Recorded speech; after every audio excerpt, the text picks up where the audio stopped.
listeners may find the following footage deeply disturbing. For more awesome content, like and subscribe now.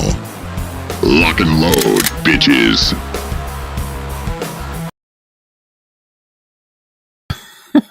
It comes in and it says like 16 seconds is already through. It doesn't start the way StreamYard does. You'll figure it out. Yeah. Well, I changed the music in the back in the intro. Now I have two in case I feel like the 80s. One of these days I'm gonna put it like a classic country intro on there. There you go. Get AI to build that music for you.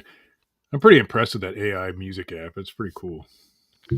So hope everybody's doing well on a Wednesday. I kind of like your chimes, Steve. That was like Westminster right there. Yeah, that's my wife's clock. And then I did all though where I could see all the other stuff too. So everybody, good morning. In case that, like, if you're like me, like the rest of the crew, and you don't have any of these, I just want to. There's a lot of people in the chat. Their morning started out just like this.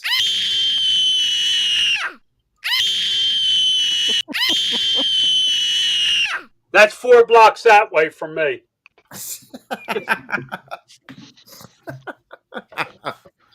So there you go. Lag, you've been missing in action, Lag. Where were you at Monday? Would you? Attitude. Don't tell me you acted like it was a holiday. So I told everybody you were dead. Before the show, I said I watched your Friday show. I meant to say I watched your Monday night show. I just didn't participate. Yeah, so the show is the one thing that you can do, and it's just frustrating that people. So I read it on Monday about stupid people, and just so many. I'm sorry if this offends you. I'm sorry if you fall in this category, but there are a lot of resellers that just aren't very bright. I'm offended. Oh, you're. Sorry about that. Sorry. Sorry, not sorry. And it's one thing. They'll watch YouTube videos, and they can't understand that they can't do exactly what you do. That they're not bright enough to go, you know what? But I do this, but I think I can use part of this in my business. And they set about trying to copy exactly what you do. I can tell you one thing: you're going to be second rate. You're going to be 10 block according to the Canadians. You might have some moniker of success, but it's eventually going to be dwindling because if you're just trying to copy somebody else, you're eventually it's going to lead to your failure because you don't have any original thoughts. There you go. I stand on my own original thoughts. So there you go. Jabez, you're 100% right. I will say hello to folks in a second. Everybody has different opportunities. Everybody has different things in your area. Everybody has different personality strengths. You can't be somebody else. No matter how much you see them. Okay, I'm going to break all your hearts. You can't be me. As much as you want to, you can't be me. It's terrible. And you damn sure can't be John. Do you really want to be that damn angry and grumpy all the time? You certainly don't want to be me. So Ron's here this morning. Hey, Ron, I don't want to be John. So for those of you who are praying, Ron is headed to Houston today. I saw your post on Facebook, Ron. Thanks for keeping us updated. They're trying to do something about a kidney stone, and he's going to be. We don't know how long he's going to be in the hospital while they deal with this. So if you'll lift Ron up in your prayers, we'd appreciate that. Morning, Southern Vermont, JT, Lisa, Eric, on time as usual. What? What's up, Phil? Phil, you started. Did you eat some kind of spicy taco this morning? You started out in speaking Spanish. What the hell? Mike, good morning. Vintage Memories, good morning. Thanks, Davis. Mike, go ahead and hit the thumbs up. John's not going to be around to give you any sales, so I have to take that on. Nobody has access. Not everyone has access to the 20,000 Nikes. You're correct, Craig. Good morning. Good morning, Keith. You were here bright and early for whatever time it is on that side of the pond. And Josh, that's part of it. There, people are trying. all they see is the quick, and they never learn. So they never. It's just if you want to do this for the long haul, there's an easier way if you build your own processes and sustain what you do and think about it and treat it as a business instead of always trying to figure out all these, what's next and constantly chasing a freaking bolo. What the hell am I going to talk about? You're taking all my topics. Yeah, I don't need that's to be terrible. here. RG, I thought about you this morning. I went to grab an Alabama shirt, and I'm like, RG's had enough. They're just terrible. As bad as Alabama has looked in the past 2 weeks, I sit here and think, well, fuck, it could be worse. We could be Auburn. So there. Good morning, RG.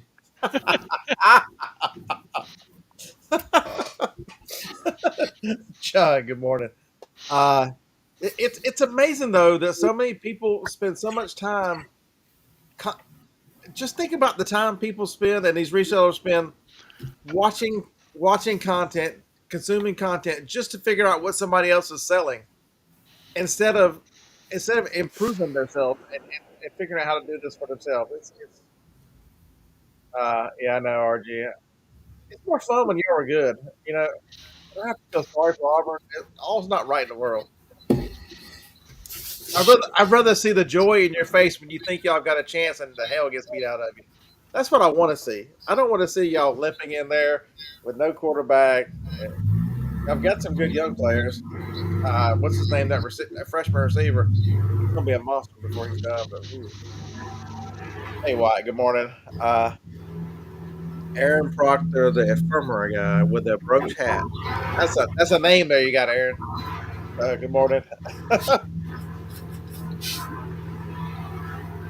Josh says one of his subs is literally photocopying his listings and then selling the photocopies.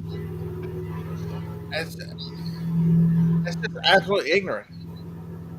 I just with people like that, I just pray for them. Yeah, but they're not going to last long doing that stuff. But the damage they do to you beforehand, it makes it. I know. Lag's still here. Lag is still here. All he does is copy everybody, and then look. Hey, can't you? I don't know what the Canadian rules are, but can't you watermark up there? I know they. Remember, Josh lives in Canada, but he operates a U.S. business. Okay, so he should be able to watermark those, right? On eBay, once you upload the photo, it's. Yeah, but if he has a watermark on him, you can't. You're not allowed to watermark photos on eBay. You are. You are now. Didn't they change that? Didn't they fix that? No. Once you upload the photo, it's fair game for everybody. eBay technically owns the photo. I thought they reversed that decision to watermark. I'm sure somebody will tell me. Phil's agreeing, but we don't count Phil.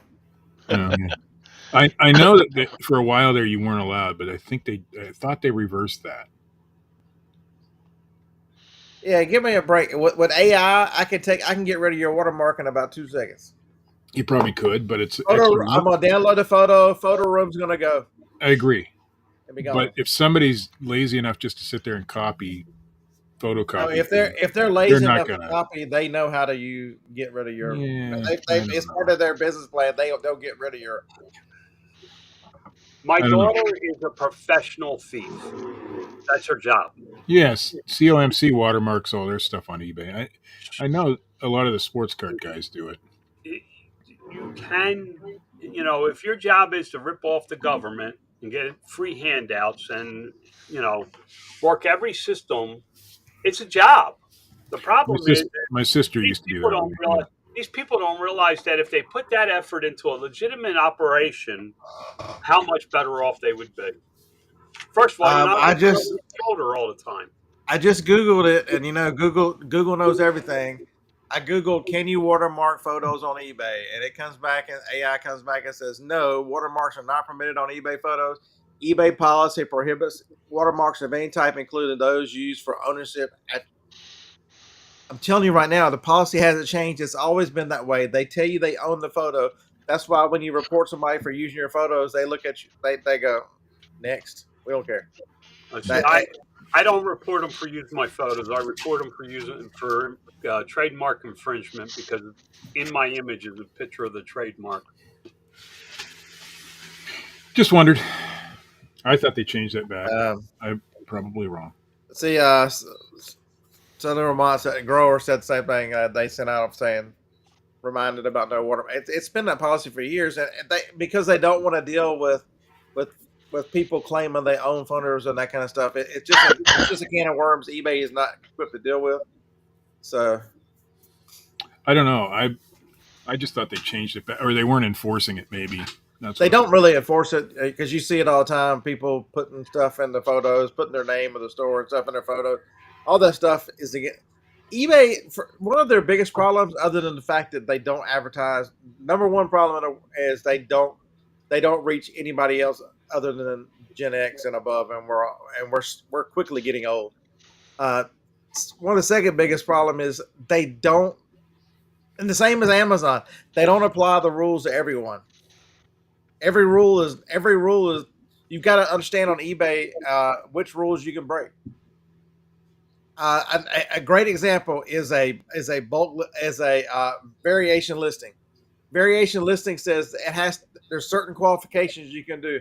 Go into video games right now and look at search and look at the top of you. If you're looking for a video game, you'll find 3 or 4 listings that have got 30 or 40 video games as a variation listing. And that is search manipulation because they are not allowed to put different video games on the same listing. If they had a video game for Mario Kart and they wanted to put a variation listing of Mario Kart for Xbox, for PlayStation, for whatever, the same game for five, 6 different systems, that is fine. But whenever you put Mario Kart and Donkey Kong and all 100 Wii games on one listing, that is against the rules. You can report them, and eBay goes, "Well, we didn't find anything wrong with this listing," and it is search manipulation. They are getting a distinct advantage over you because that is a rule eBay allows you to break, and eBay doesn't care because they're getting a lot of sales on those listings. Same thing with pictures. They don't care whether you put a watermark in there or not. They're not going to ever say anything down. They're not ever going to take a listing down. Same thing with, go to the CPAP section and look at how many CPAP machines are there. If I listed one, it would be gone in 30 minutes. And there's people on there that have had them listed for weeks. They don't apply things equally. They just don't. And they don't care about some rules. And then other rules, they only enforce on certain people. There's a great example is some damn sleep melts over there. They've taken the sleep melts down 3 times for me for 3 different reasons. As they sell every single day, all you do is go to the grocery store and buy Unisom. Yeah, I saw that Sadie. Kevin was flagged for search manipulation. Why does he get flagged and other people don't? Because they know that Kevin is just a social media person. He's not a real reseller. Kevin is a fake reseller. Did y'all not hear that? Fake. Yeah, did y'all not read the? So if you haven't checked out the podcast, I made a comment on there. You should go read the Profit Playbook podcast. It has its own channel. If you enjoy listening to me rant and rave, join me as I talk with John and Josh, Mr. Canadian himself, every week. We had Kevin on last week. Really nice conversation. The one podcast that allowed Kevin to talk. Kevin got to speak without any of us making short jokes or him being a swinger with a pineapple or all that great shit they do over there. I listen to Trash Cast just because they're funny. Yeah, that's a comedy show. They're hilarious. Those guys that's just their shtick. And we are serious and we talk reselling issues. It's nice to hear I learned a lot about Kevin, some of the things that I'd never heard his history about him leaving teaching. That was very interesting.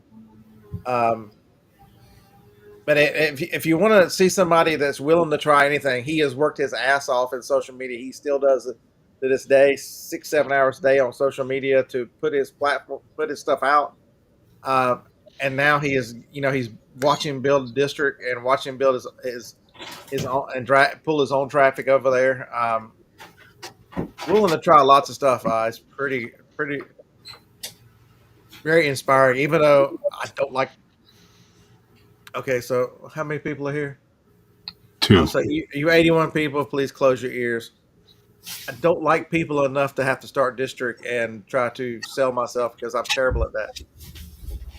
I just am, and that's one of the reasons why when this channel got a real big video and I was getting tons of stuff, I made the distinct decision to keep reselling. That I really wasn't going to change, and I've gone less and less video just because that's not me.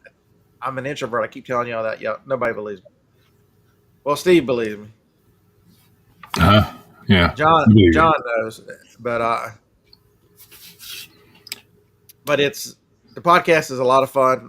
We're supposed to talk to someone with a former eBay person today. I think they're trying to work out the time today, and then next week, great reseller life, James. Man, I really look forward to just hearing James talk about what it takes to sustain 24 years on eBay. That's an amazing accomplishment. Just think about all the stuff that we see in the last couple of years. Dude has seen this for over 2 decades, and 60,000 listings, and have everybody tell him he is an idiot and he shouldn't do this, and he just continues on doing his way because he knows what he does and he's very smart about it, and he understands himself and his business model. And he's very secure in that. I really look forward to hearing what he's got to say. We're going to come up with some listings. Can I do 2 p.m. tomorrow? No, Josh, only today. Tomorrow I'm going to be here, but I don't want to talk to you. I'm good anytime. Y'all just tell me when. I'm good. Doesn't matter to me. I'll be here listening, so there we go. Eric says he doesn't believe I'm an introvert. Well, unfortunately, if you've been to any of the meetups, you'll see. 2 hip chicks. There's a Dawn. Tell them, Dawn. So I met Dawn in person in Ohio, and where did I meet Dawn? Sitting outside of the room, with all the people in there because I didn't want to be in there with all the people. It's easy to be social here on YouTube or whatnot, or it's not so easy to be social. Yeah.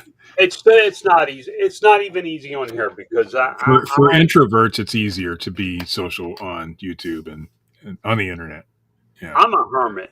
I mean, if I had my way, I'd go live in the middle of the frickin' woods and not deal with any of you assholes. See, I told y'all, if there's Dawn right there, I'll tell you, yes, I was out there with the antisocial folks. I do what I have to do to accomplish the goals that I want to accomplish. Yeah. Y'all just don't understand. There was a fake tree right there, and Mary and I had joked about it. Mary was on one side of it. I was on the other. We were just sitting there talking with a tree between us because neither one of us we're just not people. I have a lot of good friends. It gets overwhelming when you get so many people together. It's nice and it's easy. I have a lot of good friends, and I do like meeting people to a certain extent, but it's just I'm not the come up and say hello person. I just never have been. That's where I like to cap out. 5 people, 6 people.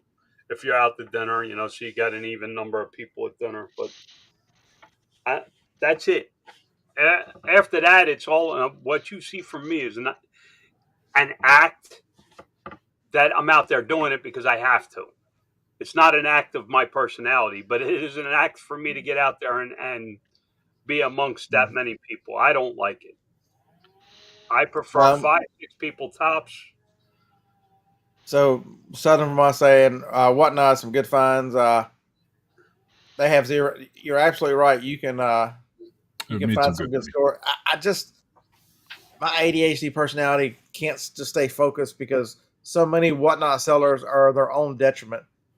They take 2 or 3 minutes between items. I don't have 2 or 3 minutes to sit around and wait and watch them as they ask us, what do you want to list? Anybody interested in it? Just do the work. I don't watch those shows. Do the work up front. Set up your auction like you're supposed to, and run the damn list. The ones that'll sit there, run them. I was watching eBay Princess the other night. She doesn't have it set up, but she's selling in 3 hours. She sold 300 items. I mean, it is. I had no interest. There was high dollar women's clothes, and I just was like seeing her process and how she's doing that. Very organized. It was a very good show. And I was like, I'm just curious what kind of dollar she's getting on these. And I was like 20 minutes. I'm still watching as it goes through and how very efficient on running an auction. I was very impressed with the way that she handled that. But learn from the people that are successful. The ones that run a lot of stuff. The other ones are you sit in the room and you can see constantly people coming and going, because they're taking 10 forevers to get to you got 30 items. You're there for like 4 hours. I'm like, I like the guys. I've been watching some DVD shows lately because I got a lot and I'm thinking about doing one.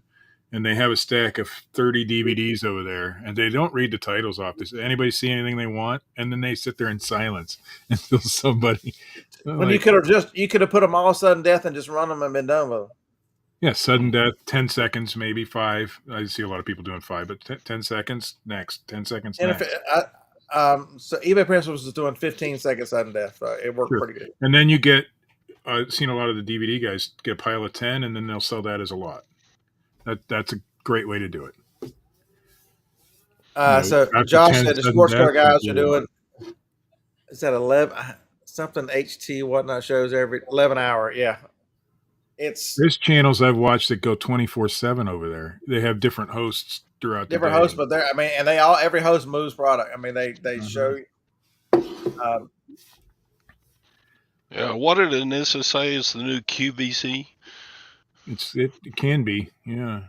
Those the electronics channels, some of those guys over there, they're peddling junk and they're doing it like QVC basically. Hey, Buckmont Barn, Chris, good morning. I know I'll see you tomorrow and I'll be mean to you from your chat.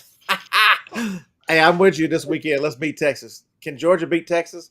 Is that too much to ask? Yes. I think it's too much to ask, but I'm pulling for Georgia this week, so there you go.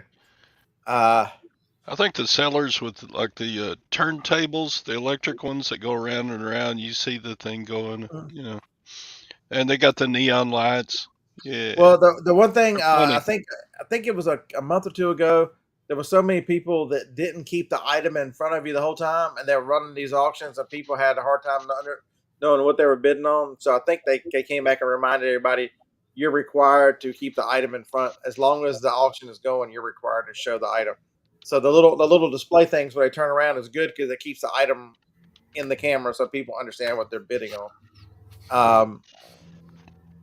But there's just so I would tell you there's nobody over there to copy from on whatnot but I would tell you that if you would watch the better creators, you can understand, hey, they do this and successful. Some others do this. Some others do this. Because the one thing I liked about eBay Princess is she had all her stuff on hangers. And so as she was done, it was item number 1. It was like 300 something when I was in there the other night. She had these little hang things. So as she hung the thing up, she put it on top of it. It said it was 328. The next one was order number 329. She stuck 329 as it sold. And if it didn't sell, she stuck it over here. And then she was still in line. And it's a creative way to keep track of your auctions and make your shipping easier. Other people put stuff in. I've seen them put stuff in bags. I've seen them write numbers on them. I've seen them do it. But I just print out numbers with the Dymo because it'll do it sequentially. Yeah, so whatever's easiest, Steve, for you. You understand this. You need to keep track of it, but you don't have to go out and buy clips. You don't have to use back. You can do how you want to do it, but you get the idea of you need to be prepared with it and make it easier for you. That's the part I'm trying to talk about today is glean information from people to make your reselling better. Copying somebody only lasts for a short amount of time. It depends on what you copy. I think it's okay to get bits and pieces from people, but there's people out there that have systems and processes in place that you can copy. And there's things that you need to glean from that you have to put your own twist on. Or, for example, you go out and you do RA, and you're very good at it, of finding the limited quantity, running out of stock, last minute ass pad type product.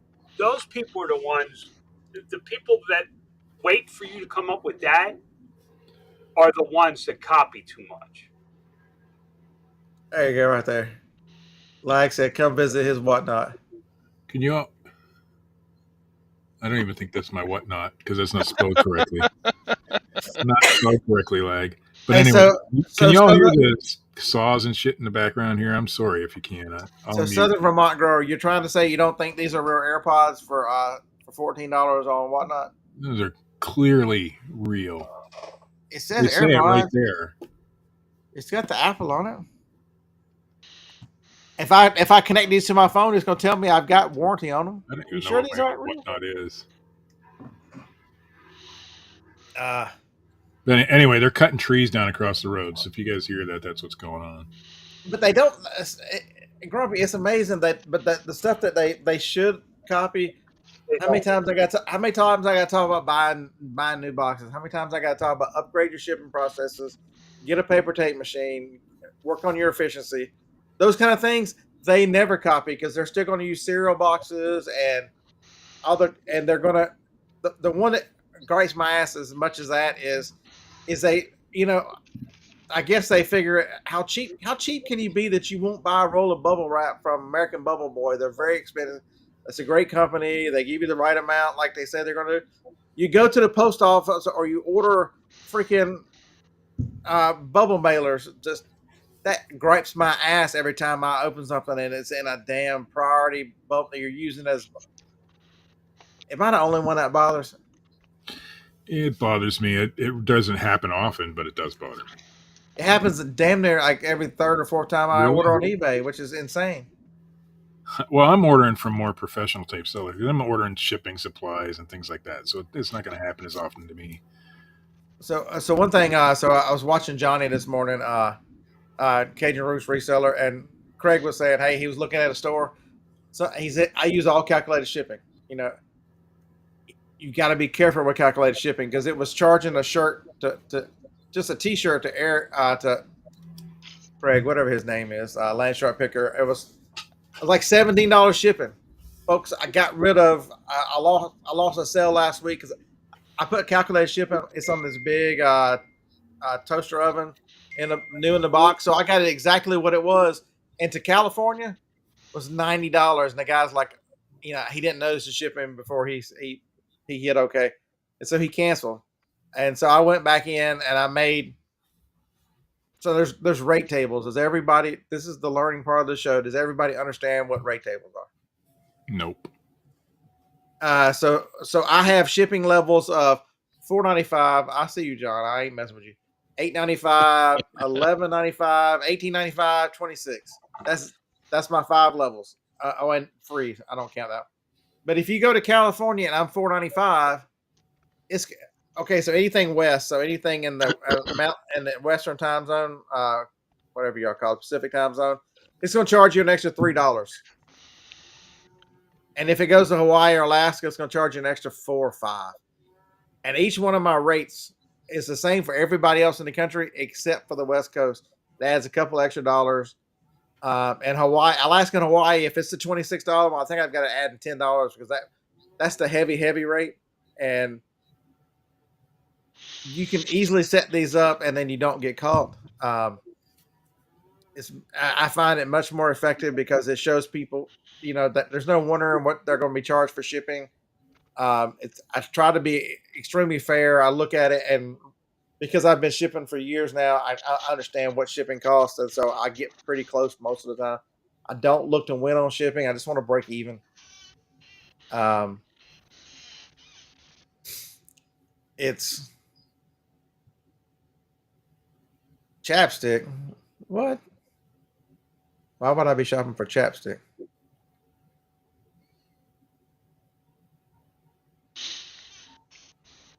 Because you said your ass was chapped earlier. I got plenty of that because I bought some that was out of date. Anybody need some? They were on sale at CVS. They were 90% off. So I think they were like 82 cents, and I didn't realize they were out of date. So I got plenty of chapstick. So don't worry. That's one thing about RA when you're doing it is with that kind of stuff is it got me a few times. I'm so excited that it's a really good deal. I forgot to check the damn date on the things. It's happened a couple times. Chastity, did you tell them that the globe was really not a actual representation of where we live? Did you tell them that?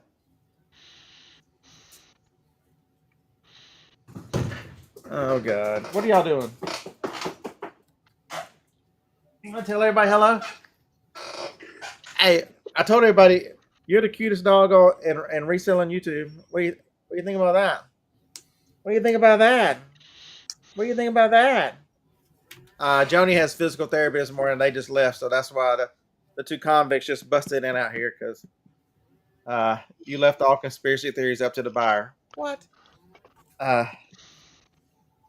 So they're probably gonna be here.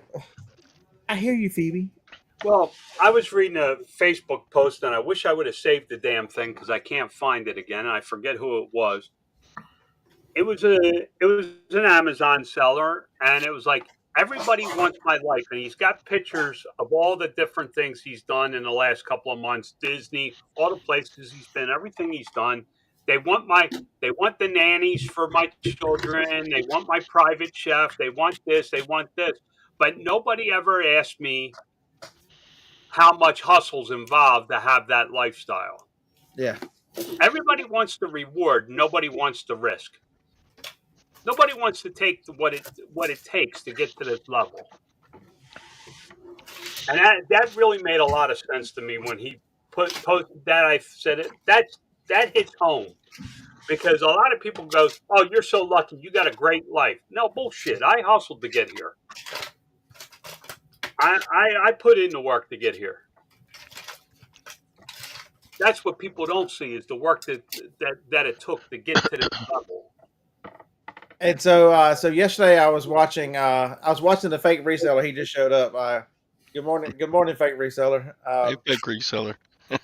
Over on Shop Commons, folks. If you're having trouble with inventory, there was some deals to be had over there. I was watching. I was shipping at the time, Kevin, so I wasn't commenting a lot. But there was a postcard lot you had that had 190 some postcards. They were linen postcards. I think they went for like $50 something. Folks, there was money there. There was money. If you're less than $1 a card on linen cards, and they were all destination cards, there was money there. I was just too. I had so much to ship that I wasn't paying attention to. I was just listening to the lots. I think 7 jackets went for like $101, and those jackets were worth probably $40 to $50 a piece. Hey, Ron, I hope everything goes well for you this weekend, Ron. We'll be praying for you, buddy. Yeah, buddy. And Gwen has an eye surgery tomorrow morning, so if y'all be thinking about Gwen.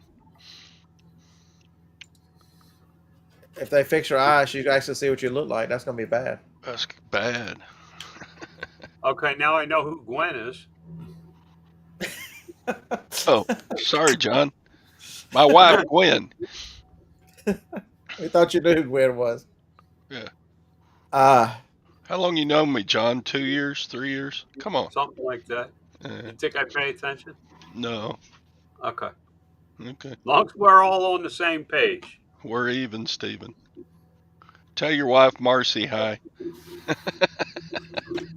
So Chris said he sold 30 golf clubs for $20 on Commons yesterday. Folks, there's people that just want rid of some things that's not in their wheelhouse. I'm telling you, there's good deals. What is Commons? So it's District.net. Remember when District came out? Kevin has 2 marketplaces on District. He has Dibbits or Dibs or Dibbles or whatever the hell you want to call it. Y'all could have come up with a better. Did the same people who named Dibbits or whatever name the Profit Playbook podcast? What the hell?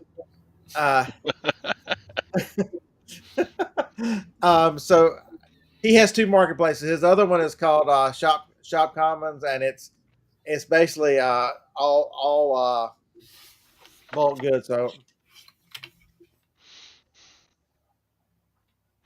and it's a lot of resellers, but it's that one is his Dib bit is like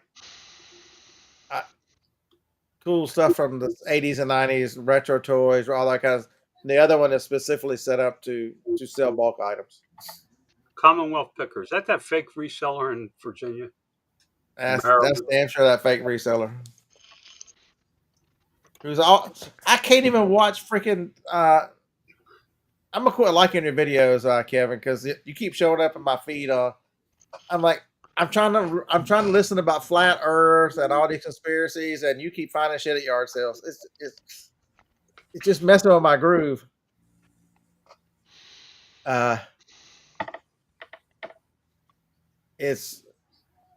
that's a great example of using your strengths and taking a chance on it, on building the marketplace of it. I interviewed and talked to the guy, and he was ready to let me do whatever I want to, but I'm like, you know what? The more I thought about it, the more of I'm not the kind of person that wants to advertise like that and push people and drag. I'm just not that person, and so I understand my own weaknesses. I'll barely tell you to go use Bearded Code on Supply Hut because they already have the cheapest boxes on the internet, and you save even more. Charlie and those guys over there, their shipping's insane right now. I order it and I get it in a couple days. It's amazing how good their shipping is right now. And that saves you. It saves you guys money and gets you started on using new boxes. How much longer do you think it would take to have shipped 75 items yesterday if I had to go through not knowing what size the boxes were and all that crazy mess? They put bubble wrap back on, didn't they? I'm not 100% sure. I did not. I just buy boxes. I make my own bubble wrap with the machine over there. Yep. I started ordering some of the. Kevin owes us for the ad. Oh, here we go. He sent me an email a long time ago. He's around here somewhere. I've still got it. Every now and then I find it. I go, I should put that where I can see it, and then I lose it again. He's out here somewhere. He gets things moving for you. The only one I can keep up with is this guy. The llama? Where'd he go?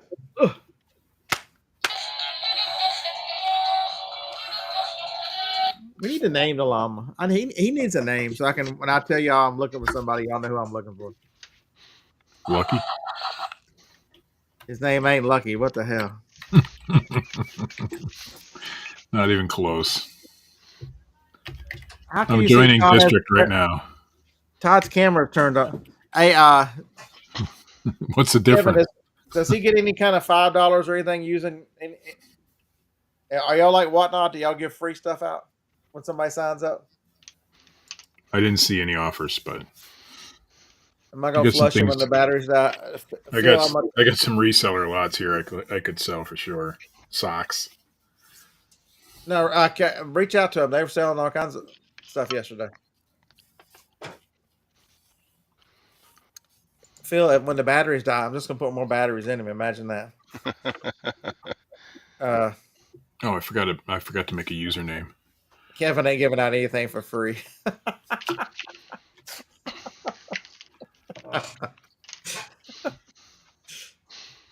But you've got to make your own way in this, folks. Y'all know I've changed what I've done 3 times this year. You've got to, your situation changes. He's changed his business model more than he's changed his underdrawers. Right. I'm not scheduled for that for another 6 weeks.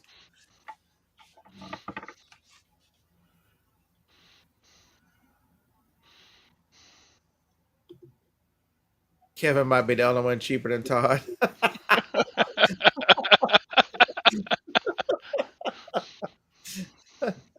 But it's, I told you guys. So here's another great example. So you guys know I told you that I saw that video on Thrift Boss, and I'm like, that's a great idea. He put his store on sale on the weekend. I just changed up the way I did it to make the sale work for me with different and more higher discounts and longer discounts and different. And I've had amazing, back-to-back weekends of over $3,000 in sales on eBay. Phoebe, what the hell are you doing? That's the wrong way, Phoebe. You got to come around the other way. So whenever it started raining yesterday or whatever, I threw everything in this side that I was going to take to the building today, and because I ran out of time. Oh, you can make offers on District too. That's pretty cool.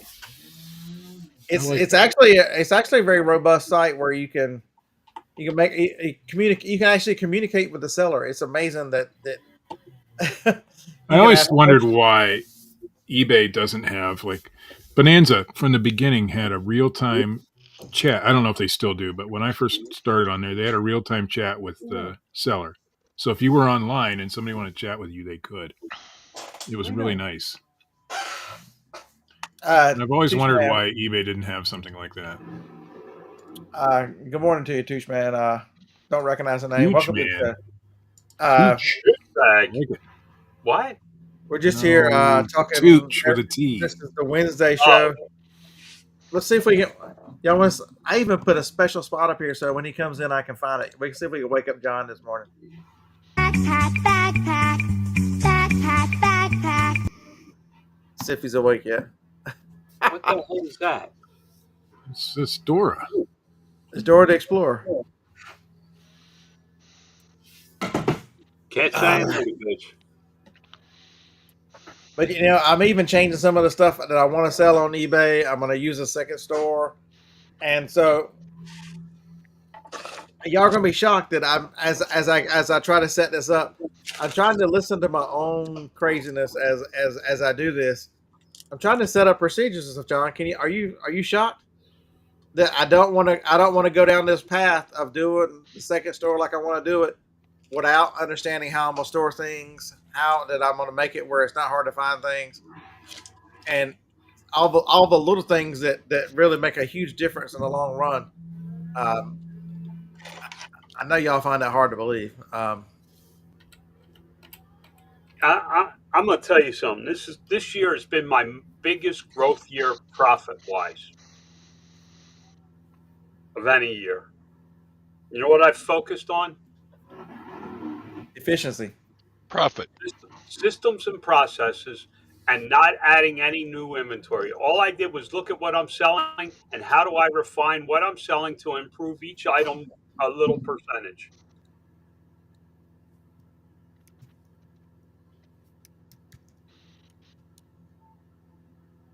and so because it occurred to me, John, I'm like, you know what? I don't want to go down this road and get all these.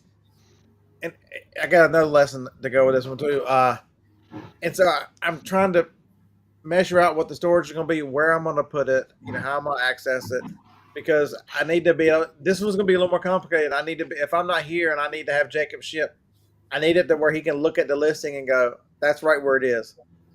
The other stuff I could tell him where it is. It's not that big a deal, but this stuff is more intricate. And so I was at a thrift store yesterday, right at the end. My buddy Gary, I've met him at the thrift store. He's always there, just a nice guy. He's just the manager of one of the four. And I told him what I was going to do with an item, and he's like, "Are you really going to do that?" I'm like, "Yeah." He goes, "Would you be interested in some of these that don't work?" He's like, "If they don't power on, I throw them away." I'm like, "Yeah, I'll take every one you got." He goes, "Because I'd rather help somebody out than them hit the trash can." That right there is the benefit of telling people what you do. He's like, we can work something out. $1 or $2, you can have them all. Folks, if they don't know what you do, how can you help them out and they help you out? You don't realize how much money. You don't realize how big of a swing it is for him to sell you those items at $1 or $2 a piece. He now has a profit coming in on an item. Yep. That he would just throw away. Expense going out for the space in that dumpster, which they pay for. Correct. And he's a really nice guy. And he's like, because I'd much rather it be of a benefit for somebody. That's why we're not super aggressive with our prices, because we need things to move, but we also We want people to use them or get some use out of them or be positive to them.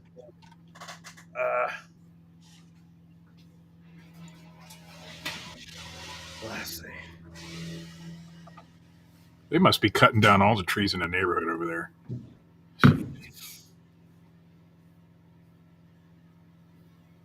I got to put more houses in there. Who needs trees? Well, they're not cutting down houses. They're cutting down trees. There's already houses over there.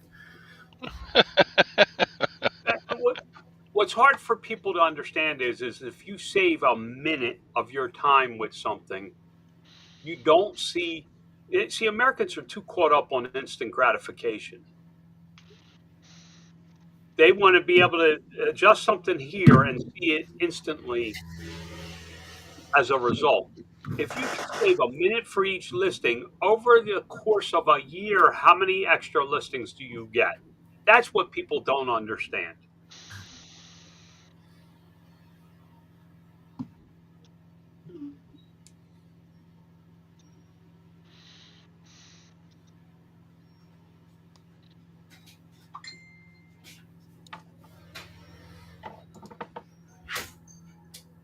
Let's I'm gonna find some baby shark. Well, let's do it easily. Alexa, play Baby Shark. Baby Shark by Pinkphone on Amazon Music. That's great. Alexa, stop. That's No. Tell Alexa to play Baby Shark in Japanese. I don't want to. Hey, and I just saw him on my phone, so I know he's awake. Backpack, backpack, backpack, backpack. Hey, let's see how good this one sounds.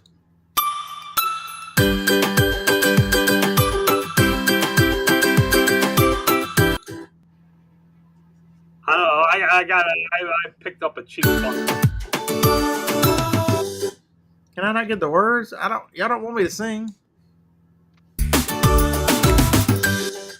That one sucks. No wonder it was free. Granny passed. All right, I'll work on that for Friday. John. But it's lost your instant gratification. Yeah, I don't know what you're talking about, Larry. There's so many ways to do this business. But I told you what I would do if I was getting into it right now. Yeah, you told me. Parts. That's it. I would not look at clothing, and I would look at nothing but what I could part out. But there's John. There's not a bad way. You know, I read. I saw somebody post the other day where they're buying a car, just a car just so they can tear it completely apart. We met those guys, Steve. Remember in Nashville? Chris and what's his name? Had one of the awards at he's in Pennsylvania too. I can't think of his name. I follow him on Instagram. Somebody in the chat tell me, Chris, what was the other guy? Chris's model was just getting the easy stuff, going to the junkyard and go junkyard and buy what you can buy. Yeah, the easy stuff, radios and doorknobs. I'm kind of carrying Todd anyway. Dead weight. He'll be back. He ain't got nothing else to do. He ain't got nothing else to do. He'll be back. Damn it! He told you. Well, he's only partially back. What happened? I don't know. Your freaking computer. I don't know. You just sort of left. Bird. What the hell? But it's the one thing, you know, everybody will say there's nothing in my area, but I can guarantee you there's one thing in your area. There's wrecked cars in your area. They wreck cars everywhere. They junk cars everywhere. I mean, it's the easy stuff: the tail lights, the headlights, the mirrors, the I'll be real fucking gentle. Fuck that shit. What the fuck's he saying? oh, damn! It just started playing them all. That was like your greatest hits, Tom. I hear you. How come he gets an intro when he comes in? I don't I care. don't know. What do you want yours to be? No, I don't want one. You can have mine. Give him mine. Just Hey, I'll find one because you're like I the changed my Eeyore. mind already. You're like the Eeyore of reselling. I'll make you Eeyore. All right. I'll be okay with that. But if you can operate a screwdriver, you can take off door handles, door latches, gear How am I shifts, consoles. You don't even need one to take off the headrest. I was at a yard sale. This is a good one, Tracy. Sorry about this, buddy. We were in the same neighborhood, and I seen Tracy 3 or 4 times, and he called up to me. I was in the driveway of this one house, and I was looking at a car stereo, and the guy goes, "If you know anybody with a 4Runner, you can have that radio. Just take it." You okay? I've got it listed for $249 on eBay right now. I said, "Tracy, did you hear the price?" He goes, "Hell yeah, I heard the fucking price. Free." That was my best find from 0 to 250 at the yard sale this weekend. Amazing.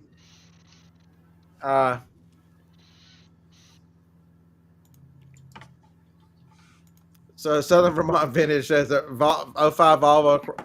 You give the scrapper or bring it. Yeah, it's amazing the amount of money, and it's just simple stuff. It's nothing that you got to be.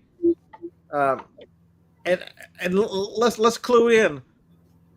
What is it? What do we know eBay is doing right now? Anybody in the chat got a clue? What is a 100% thing eBay is doing right now that would benefit you? If you benefits us. If you were pulling some parts off a few cars here or there, what is eBay? They are advertising the absolute crap out of eBay Motors. eBay Motors is probably the strongest area of eBay, and they are pushing. No, they're not fixing the glitches. Kent, don't be crazy. They're creating glitches.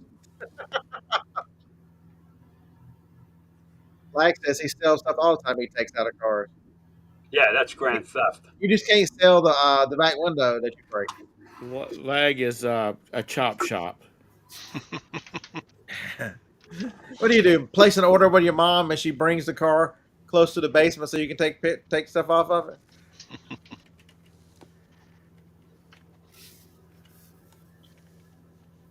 All right, Don. I got out of going to PT today, so bless you.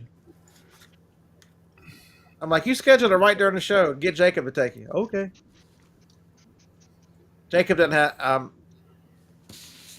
He wasn't doing anything anyway.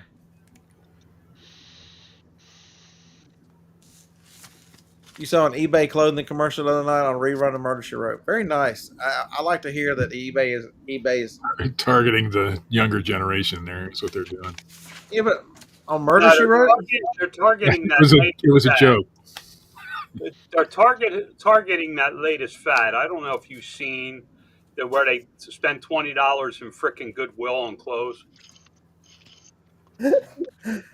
Hey Tom, Kent wants to know: do you know what a driver's seat from an '85 Saturn's worth?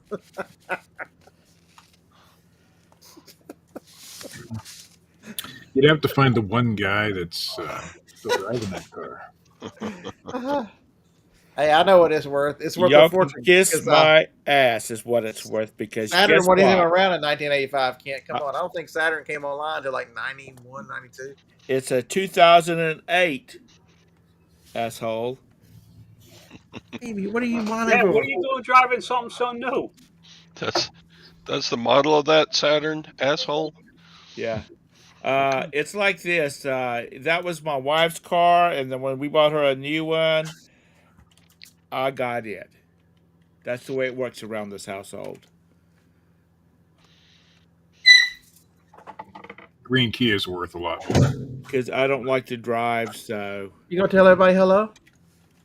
You gonna tell them hello? Say, your name is Franklin. Hello. Hello. Look at my paws. Daddy's obsessed with my paws. Eeyore.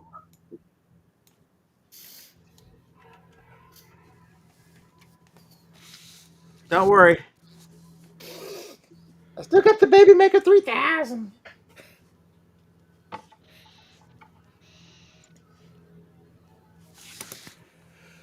Where are you looking? Okay. You're looking for your mama. She'll be back in a little while. Franklin, this is his mama's lap dog. It's rare to see him that he's not within 2 feet of her. Your mama left. Your lap left. What the hell? Your lap. Are you coming up here too now? But there's. Yeah, I'm telling you, I'm having to babysit. Dixie's probably in there screaming her guts up. Hopefully Dixie Belle's asleep. But it's the sky's the limit, and the people that you gotta love resell. That's the other thing you gotta absolutely love reselling, because you're never gonna make it if you don't love it, and if you're just here to get rich quick, it's tough.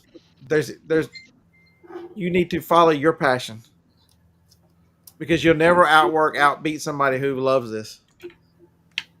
And the right Phoebe. So that's why I'm not at more than I am, because I can't stand what I do. Yeah, you'd be 10 million by now if you loved it. I actually do love what I do now. I don't love the day-to-day operations. I like what I'm doing now. And all that pinging, so all that pinging is my daughter. She lost her great grandmother last night. They can't see your mohawk, Phoebe, unless you turn sideways. You look like your little chicken roost. Kevin, or Keith, more the same. So I made a short video. Make sure y'all check out the short about the lady who attacked the eBay customer who with a 70s bush attacked me. Wait, what? The eBay customer with a 70s bush that attacked me. I put the short out already this morning. I'm gonna have to watch that. She's like, I need to know when this item's gonna be shipped. I bought it 3 days ago. She bought it Saturday afternoon, and it's Monday. I'm like, you do realize that Saturday afternoon my post office is closed. Sunday the post office is closed. Monday's a holiday. It's going out today. I ain't hear from her. And how do I know she's dealing with 70s bush? Venus, pubic hair, and skin razor. Oh, Jesus. Yeah, talk about calling somebody out in public. Holy shit, Scott. Oh, he didn't give us her name. I don't think we want to know. You got to get down. I'm trying to figure out a problem here, and I don't have time to mess with you. And so if that was you, and if that was your lady, and you're getting the prickly, sorry about that. I just wasn't fast enough, I guess. I think she sees that I'm on, Lori. She was in Ohio. I don't remember, Kevin. I don't know. Send her a message. Kevin, have Kent. And they're sorry to hear about it. I know, Sherry. She's got a hot date. It's. You think they realize that the other razors work? Go pay the lady to wax you then. Dang. While you wait. It's crazy. Go pay the little Chinese lady to wax. But yeah, I'm selling whatever. The nice thing about putting everything on. Okay, so here's my. Oh Lord, we are blessed. What, an empty freaking house? Where'd he go? Good morning, eh? Did you not? Where'd you go? I still see him. I hit add to the scene, and it didn't add to the scene. Hey, I got a bunch of shit I need to talk to you about, Josh.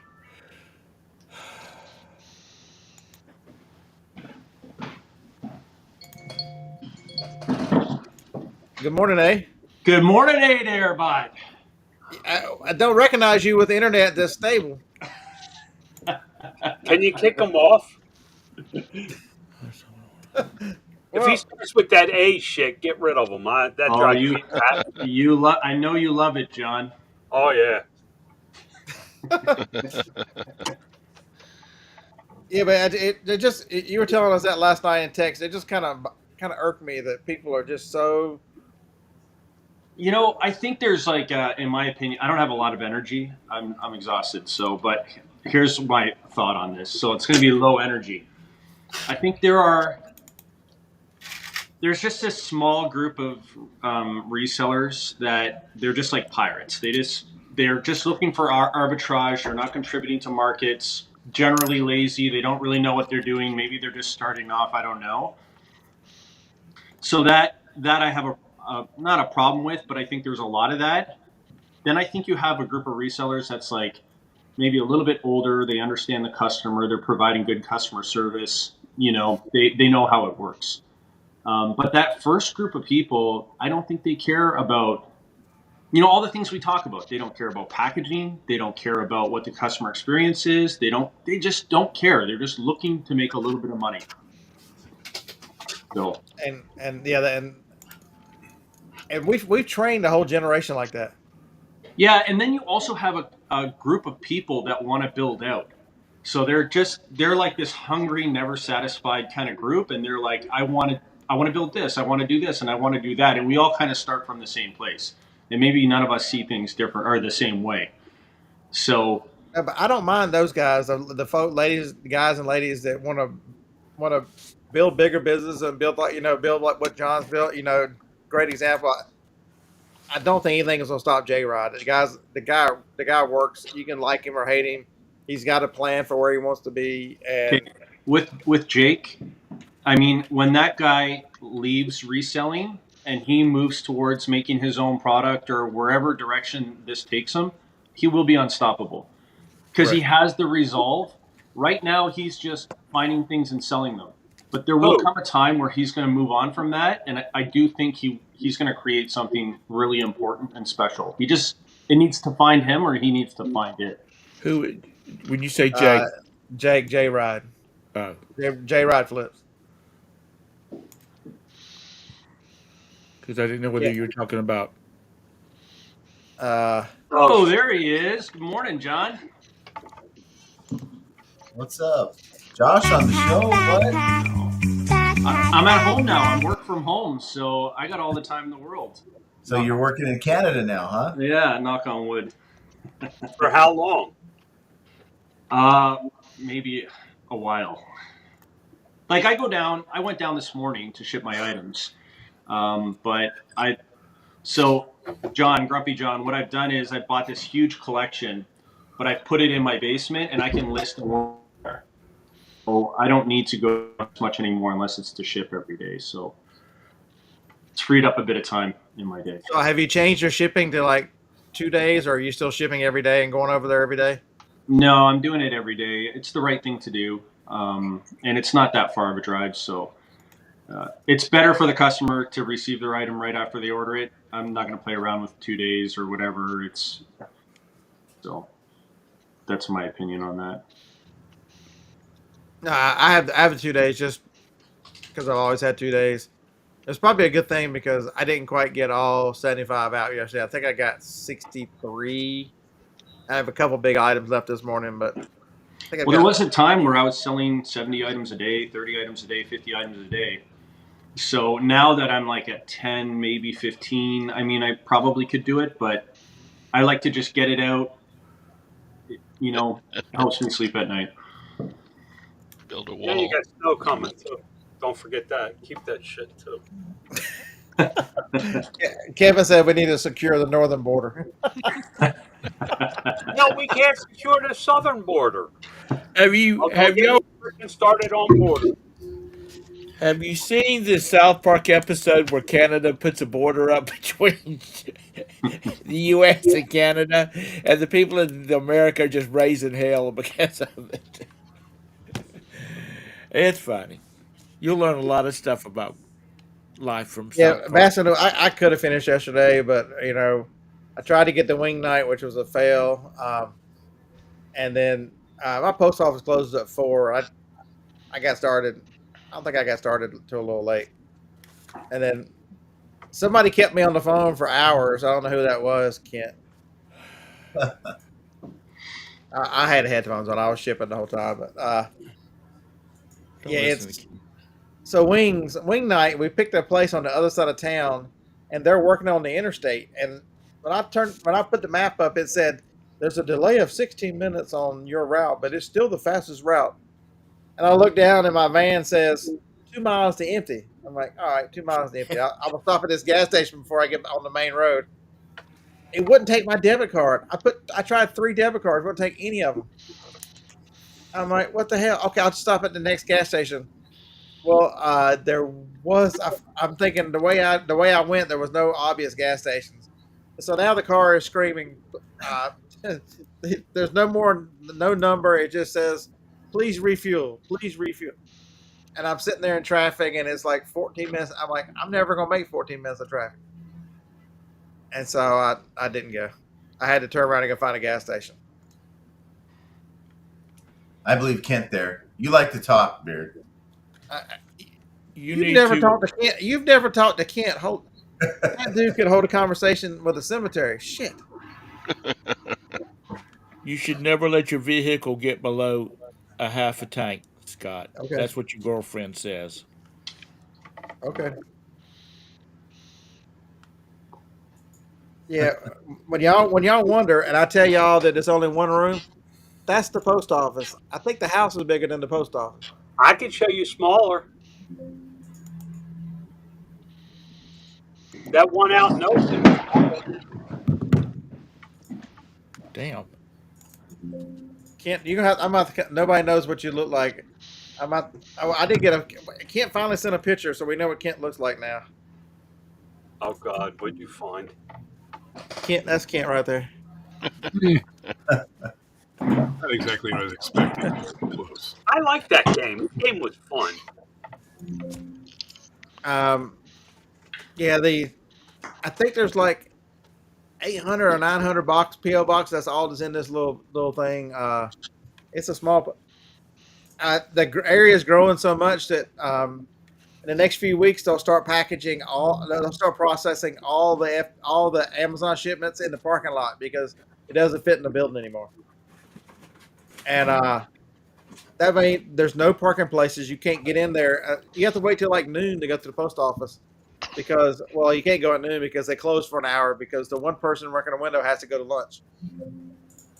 But if you go first thing in the morning, there's no parking because the back half of the thing is all packages.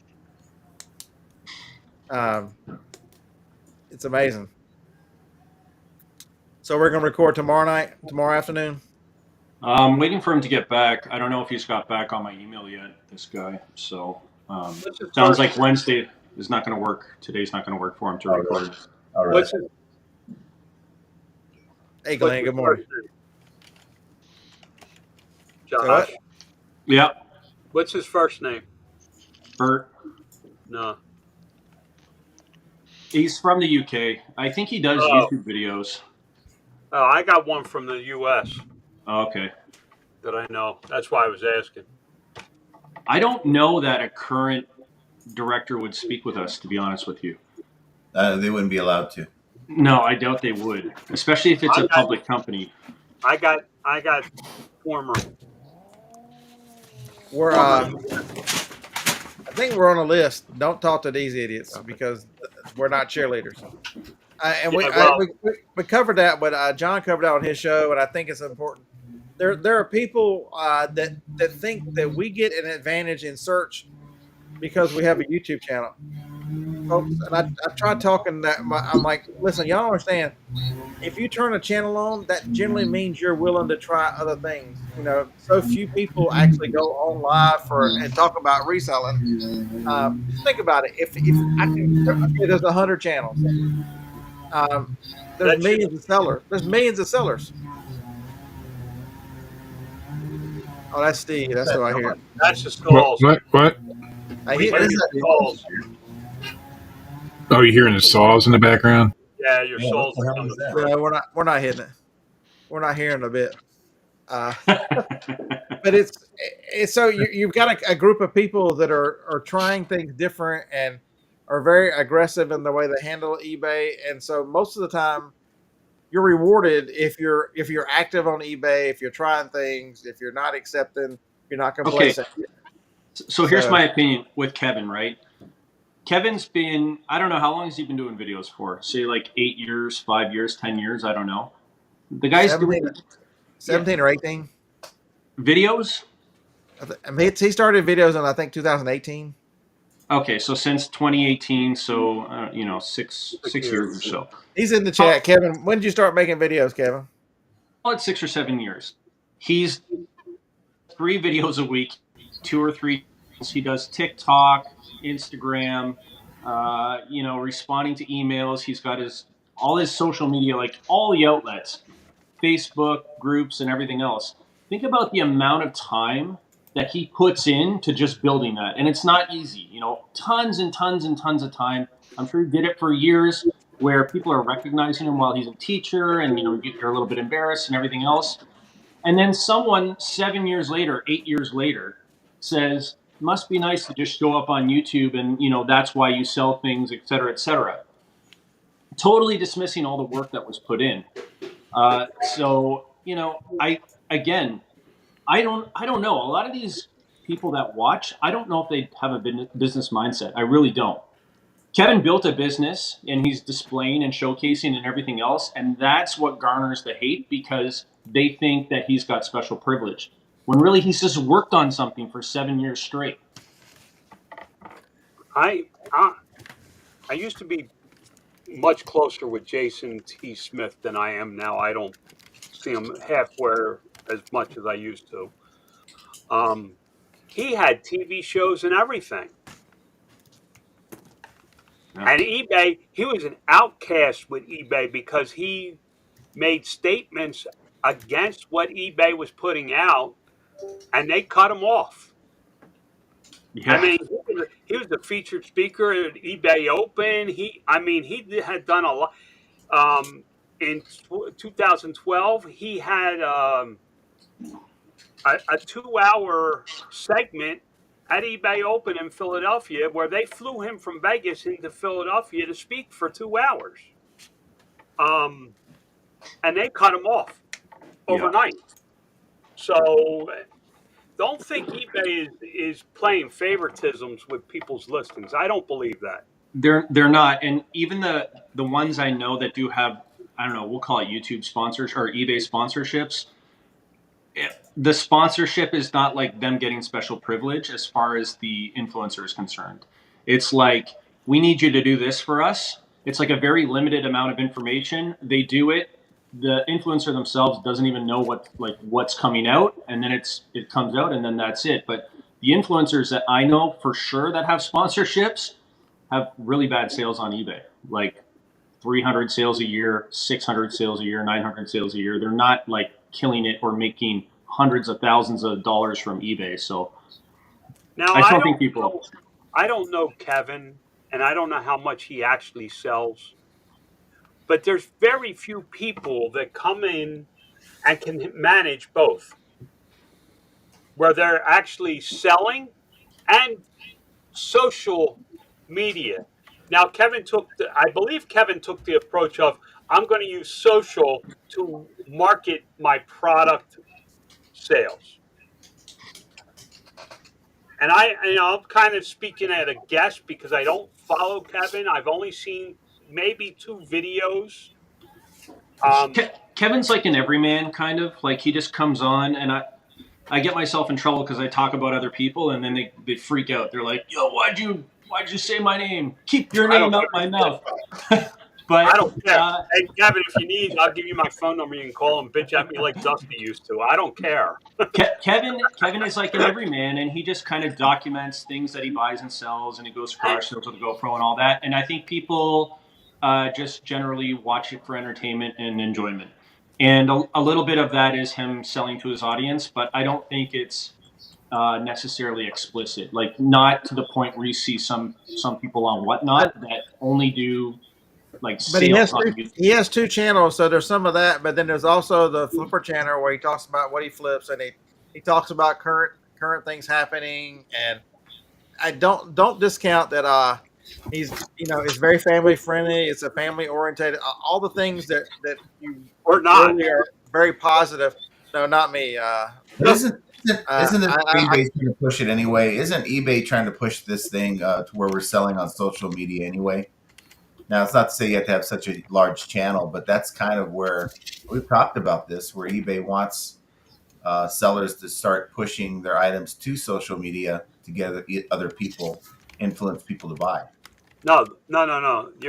That's not what they're looking to do. Influence. They want to increase their traffic through your social marketing. right. That's what he said. Yeah. So that their feed collection goes up for the purpose of the company, which is to increase profits for the shareholder.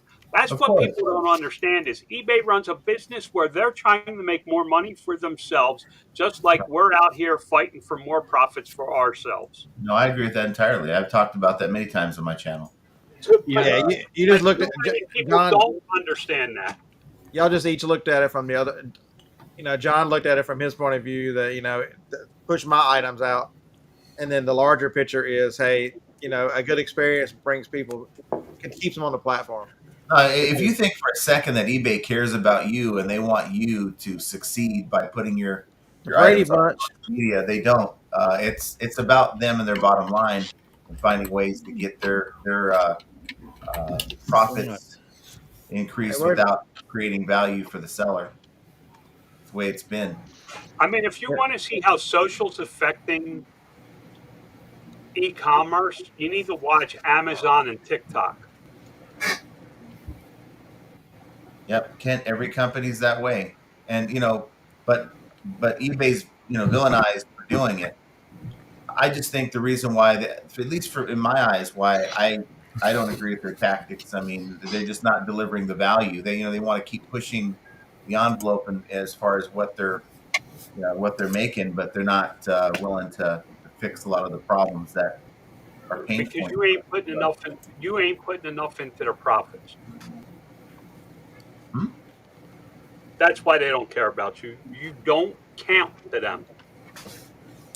If you go away tomorrow, it will not affect them. If Lego goes, now listen, if Lego decides to pull off of eBay, you got a problem. Yeah, that's true, and that's a good point. So I was watching some stuff put out by Rick Probstein. He's like the largest eBay seller right now, apparently. He does cards, Probstein 123, and he was saying that every decision that his business makes, he runs it by eBay first, and then every decision that eBay makes in their niche, they run it through Rick Probstein first. So they're definitely catering to their larger sellers 100%. And you know what? The more I think about this, the more I don't blame them.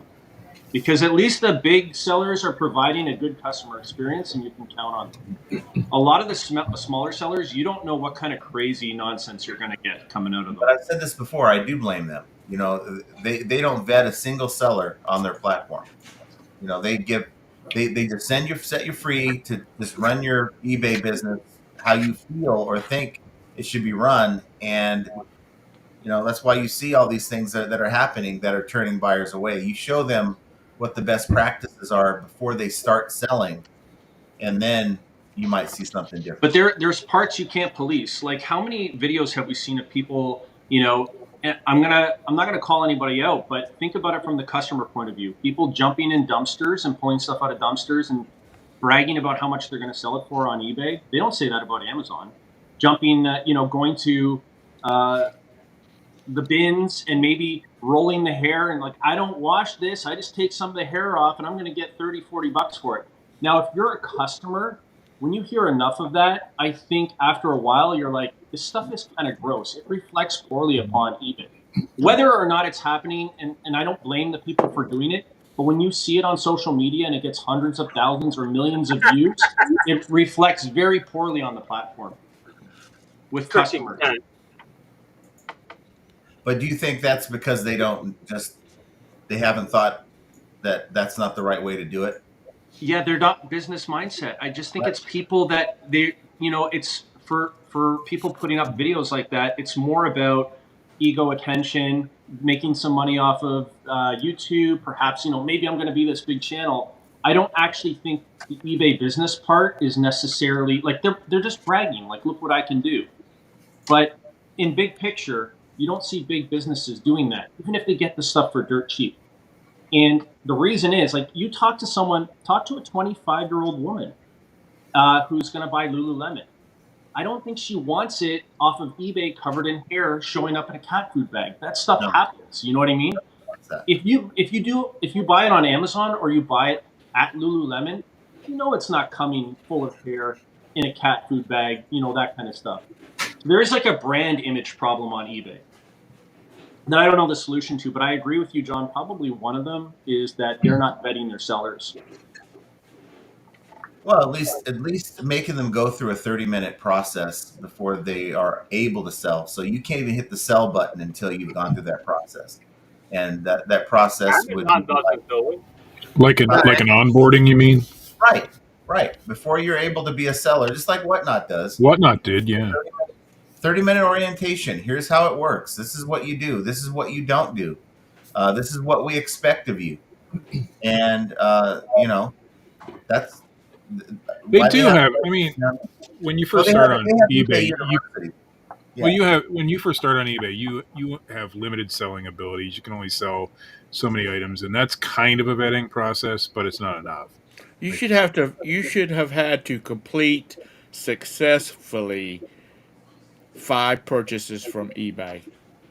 That should be part of the. Yeah, I don't know that they can legally. I don't know if they can legally do that. So my son just opened up he wanted to get separate because he was using one of my old accounts and he wanted to do it on his own, and he opened his up. But he already was an eBay seller on another account, so he knows what to do. Right. So what if you wanted to open a new account? You couldn't make that account do 5 purchases, I don't know. But I mean, I'm just using that example. You've got to at least completed 1 purchase so you know what's going on. I think. So John, the one thing that Amazon does that's a little different is, they require, you're supposed to have a business checking account, so they are doing a little bit in their interview when you're giving all your information. There is a little bit of a hurdle to get over. I guess how many people they let feedback run who can sell and who can't, because if you start getting negative feedback from customer experience, you can get shut down quick. The difference is eBay never shuts anybody down. Very few people get kicked off eBay as sellers. Yeah. Scott, you're supporting Kamala now, I see. There ain't a chance. I'm supporting her going away. Dad's Vintage says that your opening ad is Kamala asking for money. You supported the ad income from it. Yeah, I've been to some of these. I don't know how they figure that's going to make a difference. They're targeting their market target is just horrible. John, I'm with you. John Jones, I'm with you. They should put a shot collar on it. Every time they screw up for the first month, you get a zap them. So I don't think you can teach people. We have the privilege of seeing some of the comments in the channels, and you got to remember that these people, like, they're resellers too. Imagine the customer experience that they're providing. If they're willing to invest so much time, like following people around, leaving nasty comments, they're always angry, they're always combative, they're always in your face. Those people also represent the platform. So the longer I do this for, the more I'm starting to see it eBay's way. I hate to say it. When you read through the community boards, when you see some of the videos that are out there, it's kind of shocking, and I'm starting to see it eBay's way. I don't know that I would want to reach out to the community anymore for feedback based on what's coming back that way. It's kind of shocking. I just wonder. I was going to say, I just wonder how much of the YouTube community is reflective of the overall eBay, because it's a small sliver of eBay buyers and sellers. Yes, but so you take videos that have done really well. Like I made the Monopoly video, right? Let's say 1 million people watched that, and let's say 200,000 of them decide that they're going to start reselling. They don't know where to get boxes. They don't know where to get anything. And those, you know, you're going to have just hundreds or even thousands of people coming and going all the time. And then, you know, you have a class of sellers, like probably everyone on this panel, that really want to build a business and want to do something, you know, unique and provide good customer service and everything else. But we're always going to get lumped in with that other group that's always coming and going. Ask her. I texted her. Sorry for your loss. She said nothing. I don't want to be lumped in with Steve. She wasn't dressed or anything the last time I. Wait, what? I don't want to be lumped in with Steve as a reseller that trying to build something. Basket Noodle. I'm not there now, but I will. Basket Noodle says that eBay does listen to their merchant accounts, or those are the accounts that they manage. They sit them down like every single month. They have a meeting, what they want to do, what the merchants want. Definitely. And then, you know, reading something that Kaylee Elaine had put out, and she was saying that they also have, for new sellers, they have an eBay Seller Pro program where they get feedback as well. So I guess they are reaching out to select people and their big businesses. But for us, we're always like, how do we get in the club? Or at least me, I'm like, how do I get in the club? I want to grow to the point that I'm in that club so I have a seat at the table. But the big, say, I would tell eBay doesn't listen enough, because I would tell them some of their bigger sellers that they listen to in these merchant accounts. You know, they want one day handling, they want faster shipping. There's lots of things they want that these large companies are terrible at delivering on. You know, if you order something, it's going to be, you know, 7 to 10 days to get it. You're never going to compete in this marketplace if you're listening to people that can't deliver on what you want as a company. It's just very frustrating. But those big businesses, they generate a lot of revenue for eBay, and at least, I mean, they have enough track record that, you know, if their customer service metrics go under 90% or something, they're not going to be on the platform anymore. But with a lot of the smaller sellers, you don't know if you're going to get it at all. You don't know what's coming. Who knows what's coming? People, like I was talking earlier, people who are copying my photos for items, or people who don't even have a camera, so they get an item like it and then they put someone else's photos up. That happens all the time. You really don't know what you're going to get. So I don't know how to police it. You know, I know I'm just kind of spitballing what I see problems as, but I understand now eBay's point of view more and more and more. I see so much hate and anger and just random stuff that's not important being thrown at eBay that I don't know if I were eBay if I'd want to be taking in much of that either. Some of us might be bringing up really good points, but there's a lot of just anger and garbage out there as well. Do you get credit for that one too, John? Yes. What was it that you talked to eBay about, Scott, a couple of years ago with the Boss Reseller Remix, and they really didn't know? I think this was fascinating. So I was I asked them, I'm like, what's it take to get off because when they first did the high price, they put you on a list indefinitely of you, and you could, there's certain words you couldn't use in a title because they determined, because you have sold an item that was deemed to be a price gouging in the past. And I tried to explain to them, I'm like, listen, I sell items that are discontinued. They are no longer made. And so as the supply dwindles, the value of that item goes up, the price goes up as it gets less and less. Josh, I talked to those ladies for an hour. They still don't have these were eBay employees that have been at eBay for years, and they could not understand that if an item in its prime and with full supply and decent demand versus demand with no supply, they are different price. They could not understand that concept. Wasn't it you that also talked to somebody from eBay about, like, that was involved with shipping and they had no clue what cubic shipping is? We still don't have cubic shipping on eBay. Same ladies that I was asking them, and they brought in another guy. And I explained to them, I'm like, you know, I use Pirate Ship. It just started a couple of years earlier. I'm like, I use Pirate Ship because of cubic shipping. You're losing out because of small, heavy items. I save a fortune on shipping, and so I ship everything over there. And they're like, so you have access to cubic shipping? That's only for large businesses. I'm like, Yes. I'm like, what do you think eBay is? Y'all should be offering this if you want to compete. I mean, it's a lot of it is they're probably not even there. This was 2018 or 19, but it's No, that was amazing that years ago. we have so many people on eBay. They don't have a clue about how to sell. You know, they're there. All they're doing is the normal things they know with a regular business to raise shareholder value versus what's good for the platform. That was Katie and Vicky, right? Or it might have been Katie and Vicky. It was Yeah, it was 2022 is when you were talking to them about that 2 years ago. No, you're exactly right. It was Katie and Vicky upstairs in there. If we were to take a poll right now, what your biggest pain point is with eBay? What's your biggest complaint with eBay? You would have 8 different answers. Yeah. Correct. Yeah. What they do is that you have to understand that eBay 2024 is much different than eBay 2008 when I started. Okay, 2007 when I was selling before I started the company.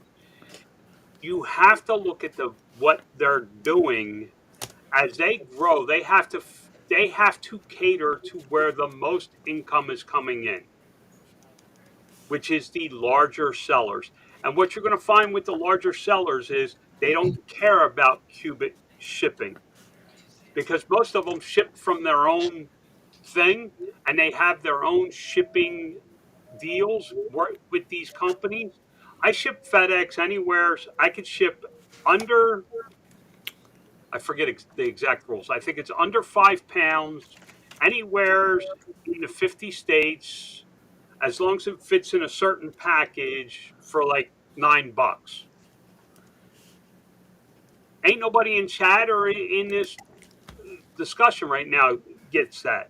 Now that's a rate I have because of the volume I ship.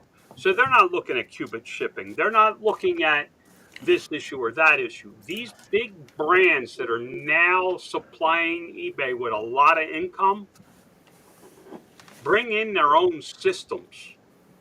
Well, the problem is, John, is those companies are not generally where the pain points eBay is experiencing, and eBay is not focused on. You know what I mean? Because you don't have to worry about the shipping problems and whether something comes or goes from one of these companies. eBay, but to say we focus only on the big companies that don't have us problems, and then wonder why their problems continue to get worse is because they don't service the smaller seller. I'm not saying that eBay's right. I'm telling you why eBay does what it does. No, I get it.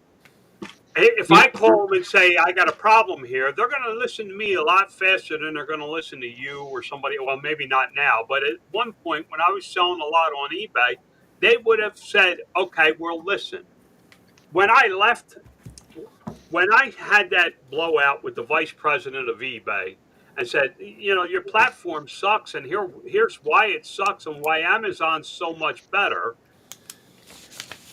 He said, well, we're looking at doing this and this and this because they were trying to land Lego and they were trying to land these bigger companies, but they didn't put out the information to the smaller people. So yes, eBay has a whole series of problems, but you have to understand that eBay don't give a shit about us because they are in business to make money. And they're going to look at their biggest profit pockets before they look at the smaller profit pocket. It's the same thing you do, I do, Josh does, and John does. We all do the same thing. We look where can we make the most money for the least amount of effort at this point in time. So if you talk to smaller sellers, their biggest gripe with eBay is going to be glitches and visibility. They're like, no one's seen my items, they're not selling. If you talk to the bigger sellers on eBay, their pain points are going to be branding and marketing. They're like, I'm constrained. There's only so much branding and marketing I can do because you can't direct traffic off site. So I think that's a fundamental difference as well, where smaller sellers are just doing what everyone else is doing. I'm looking for things cheaper and then I'm flipping them on eBay. And then the bigger companies are trying to push out branding, focusing on supply chain, maybe talking directly to manufacturers. How can I brand my own product? How can I market? So big, huge difference there. So, if eBay's going to talk to the bigger brands, they're going to have different constraints than what the smaller people are going to have. Absolutely. My point too, John, is the smaller seller was good enough to put eBay in a position they are now, with the billions and billions of dollars they have, and to build that company on the backs of smaller sellers for years and years, just to turn their back on us feels terrible. The only thing eBay's concerned about is making sure those 489 million shares of stock each get their 27 cents each quarter. That's all they're concerned It about. didn't used to be this bad. You can go back and look at where the company that took over the investment company that took over eBay didn't used to act like this up until the last few years, because now it's the investment people are trying to impress shareholders, which is a large rocket. I mean, if you want to see the largest Ponzi scheme, let's go look at the stock market, for God's sakes. Amen, brother. Amen.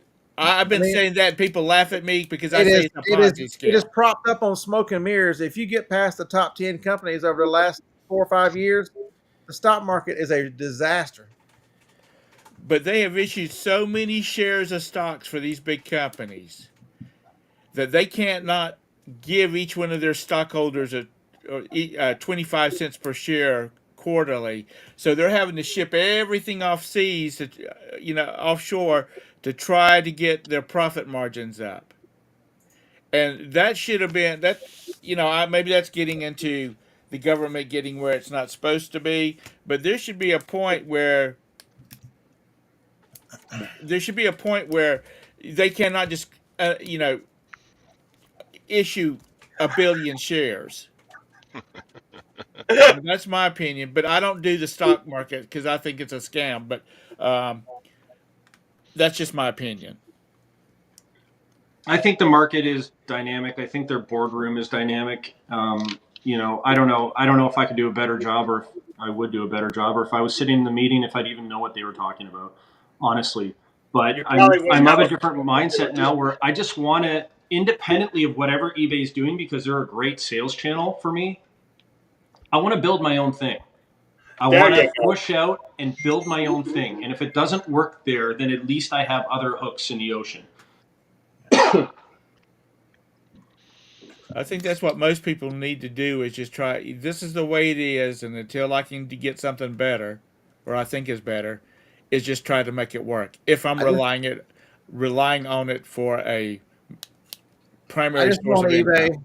You know what I want eBay to do? I'll be real fucking careful. Fuck it. I'll be real fucking careful. Very echoey. Guys, there are sellers that have reached out to me, and they've said everything in the book about eBay, about how bad it is and hiding their listings and blah, blah, blah, blah. And I've gone to their stores and I've watched their stores, and I haven't seen one new item go in their store for 3 weeks. So, there are people out there, like on Whatnot, that are doing 11-hour shows or 24-hour shows. There are people who are listing hundreds of items a day at discounted prices. Like, what makes someone think then that, especially if things are a little bit slower right now for merchandise in the economy, what makes that person that doesn't list for 3 weeks think that they're going to do $400, $500 a week or $1,000 a week in sales if they're not doing anything but sitting on their hands? That's not a business. Thanks, John. I know that. You know that. But, yeah. The problem is we keep throwing this word business out there. Some people are thieves, just like in the real world. They're there to steal and make money. Some people see the rewards of people like myself after all these years, and they're chasing money, but they don't want to put in the effort to learn. And then there's other people who put in the effort to build a solid income. It's hard to lump everybody into one barrel. Yeah. But you said something that everybody needs to think about. eBay is a sales platform for your product. If it's not going to be the right one, you need to find what works for your product. eBay may not be it. See, the one thing I'll tell you is a sales channel, and it has people don't listen to eBay as they talk about things. These are the things that eBay is focused on, and you can use them to your advantage. You guys know that I was 20% eBay for a long time, and 6 weeks ago, I'm like, you know what, Amazon. I'm tired of dealing with Amazon. I'm going to go back to eBay, and I immediately started using this. Aggressively using promoted discount, promoted listings, aggressively using listing every day, listing to $1 amount. Not, I can list 5 items a day and that'll trigger eBay to show that I'm active. Horseshit. If you want to sell $500 a day, you better list 1,000 a day. And use sales and everything. And it's come right back, folks. There's no secret. Look at also, to build on that, real businesses in the real world. They are cold calling, cold emailing, cold marketing and branding, spending money on just getting their name out there, customer acquisition costs. On eBay, a lot of times it's just somebody putting their item up and maybe not even doing a great job of it. Sometimes yes, sometimes no. Now, has anybody on eBay that is running into these troubles, have they even attempted any other avenue in many cases? Many of them are resistant to even a small thing like cross-listing, So as I get more kind of mature in this market, I'm starting to see things a little bit differently. No, it's definitely, and there's and I don't want to sugarcoat it. eBay has issues and all, but you can't. There's so many people that decide. I use James Primo as an example. In May, I'm like, oh my God, this guy's about to go under. They showed you these terrible sales in May, and he was down 60 or 70% from the year. And you're talking about a seasoned reseller. He's tried a lot of things and got great merchandise. And he's like, you know what? We're taking the entire month of June off of social media. We're going to blow this thing up, and it shows back up with 3 or 4 stores. And slowly but surely, as he's working, and if you listen to him, even he'll tell you, we got out and been doing some yard sales we haven't done in a while because we wanted to add a different type of merchandise to our store to help stimulate sales and traffic, and it has worked. He's working. And they built other pipelines, their YouTube channel and all that other stuff that they're working on. Those are other income pipelines. So, hey, yeah, we're running into some trouble on eBay. What else can we do? That's the entrepreneurial mindset. But for every primo chemo, there's thousands and thousands of people there that just write in the comments it's not working, but they're not doing anything about it. Even if it isn't working and it's because of eBay, you got to do something. See, everybody's going eBay. It's your business. If eBay isn't working for you, you need to go where there's more money. And eBay works. You can't. There's nobody can convince me that eBay is so broken that it doesn't work anymore. I make sales. I make money every day. I haven't opened up that freaking site. Everybody's like, "What do you sell over there?" I have to open up my eBay store to even look. I don't know. No, it's definitely it's got problems, but even through its problems, it's selling billions of dollars and billions of dollars. Amazon has problems too. I could tell you a whole list of problems with Amazon. Oh, and guess what? I still make money over there. Right, but it's human nature to point out, I'm not making sales on eBay, so it must be eBay's fault. Can't be what I'm selling. Can't be the fact that I have it overpriced. I think I'm starting a YouTube channel today. Look at the comment from Kids Deals. From who? Kids Deals in the chat. It says their eBay income dropped by 75%. Who's in the shower right now? Is that Steve? No, it shouldn't be me. I have a earbud in. Okay. But was a 6-figure seller. For whatever reason, sales dropped 75%. So they went to Whatnot and tried something else. It's not ideal. It might not be their fault. It might have happened on the platform. But if you want to do this We have to figure something out. I was in the same position. The start of this year, I dropped 30%. And I don't know what I did different. I don't think anything, but it's on me. I chose to build my own business. So I got to figure it out. We got to figure it out. I had to figure it out. To get to this level, I had to figure out how to move more product. Now, Scott was saying if you want to sell 500 a day, you need to list $1,000 a day. It takes money in this freaking business to run it as a business. I have $492,000 in inventory sitting in Amazon right now, so that I can do over $1.3 million for Christmas. Yeah, and it's the mental mindset game, to accept the fact, kids. I think that's summer. I applaud your efforts to go to Whatnot and build other places, to follow things like cross listing, and you hear a lot of people talking about the success with Poshmark and others. There's answers out there. It's whether you want to accept that you need to find an answer, and it's an active game, and you must participate. And so many people will just go, I listed. I mean, you don't know what you blame it on eBay, but it could be product demand. Folks, a lot of what's eBay and not as much Amazon, but eBay specifically Welcome. is the economy is terrible, folks. People go talk to regular people. People are hurting. I don't know how we've made it this far. I guarantee that I can leave here today, and over the next 90 days, build a freaking eBay store out of Goodwill in a town. I don't even know where all the Goodwills are. I can build $1,000 a week profit in 90 days or less. And it's not because I'm special. It's not because I got a fat checkbook. It's because I'll freaking shut the computer off, get off my ass, and go to freaking work and stop bitching about why I'm not making money. If I'm not making money, I will figure it out in 90 days or less. Well, and that's the thing is that, and to what Pitco said thank you, and I appreciate that, Pitco, but I was lost. I was just chasing after whatever kind of could sell quick and whatever was cool, and I tried all these different things until I finally kind of found my path. Look, even if it is 100% eBay's fault, even if it's glitches and whatever, and it's 100% eBay's fault, we will die a quicker death than they will.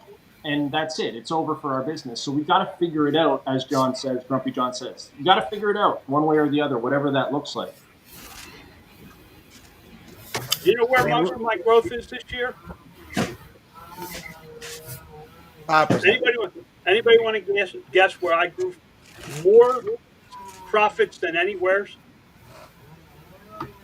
Offline? No. Amazon Canada. Yeah, that's a really good, it's a good market if you can get into it. Do you have to do French English packaging for your products here? Yes, I have to do, no. I do not, because I don't have any wording on most of my packages. You got to remember, a lot of my business is B2B. Okay. And they sell, it's a distributor model, so they use it to sell to the end user. So they have to repackage if they're going to sell it again. But you know why I make so much money in Amazon, Canada? Because nobody's up there. You know how freaking hard it was to send the first pallet up to the first package up to Canada? It took me 6 months to figure it out.